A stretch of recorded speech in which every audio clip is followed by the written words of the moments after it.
வணக்கம், நமஸ்காரம். திருச்சிற்றம்பலம், பிள்ளையம்பலம். பொதுவாக திருமண தடைக்கு என்ன காரணம்? பொதுவாக திருமண பொருத்தம் பார்க்குறோம். அப்போ முதல்ல திருமண பொருத்தம் பார்க்கும்போது பொண்ணோட ஜாதகமும் மாப்பிள்ளையோட ஜாதகமும் சரியாக இருக்கான்னு செக் பண்ணணும். பொண்ணோட ஜாதகம் வாக்கிய பஞ்சாங்கத்தின்படி போட்டு மாப்பிள்ளையோட ஜாதகம் திருக்கணித பஞ்சாங்கத்தின்படி இருக்குன்னு வச்சுக்கோங்க, கிட்டத்தட்ட பொருத்தம் வர்றதில்லை. அதனால் பொண்ணோட ஜாதகத்தை திருமண பொருத்தத்திற்காக திருக்கணித பஞ்சாங்கத்தின்படி 2 பேருடைய ஜாதகத்தை கணித்து டேபிளில் வச்சுக்கணும்.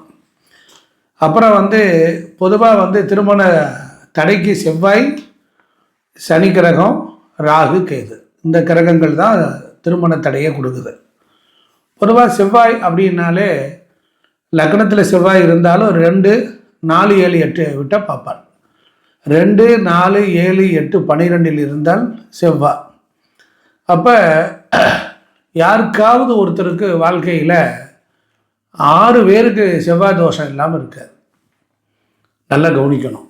அப்போ 6 லக்கணத்தில் பிறந்தவர்களுக்கு செவ்வாய் தோஷம் இருக்கும், 10 பேருக்கு தோஷம் இருக்காது.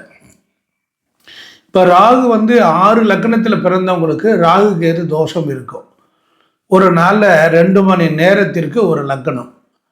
அப்படி இருக்கும்போது 6 லக்கணத்தில் உள்ளவங்களுக்கு மாறும் பொழுது அந்த தோஷம் இருக்காது. இதெல்லாம் நம்ம ஜாதகத்தை தெளிவாக பார்க்கணும். லக்கணத்துக்கு 2ல், லக்கணத்துக்கு 7ல் ராகு கேது இருந்தாலும், கேது 2ஆம் இடத்துலையும் 8ஆம் இடத்துல இருந்தாலும் அது தோஷம் அப்படின்னுங்கிறது எடுத்துக்கணும். ராகு கேதுக்குள்ளற கிரகங்கள் எல்லாம் இருந்தாலும் அதுவும் கால சர்ப்ப தோஷம். ராகு கேதுவுக்குள்ளே எல்லா கிரகங்களும் உள்ளே உட்காந்துருதுன்னா அது கால சர்ப்ப தோஷம்.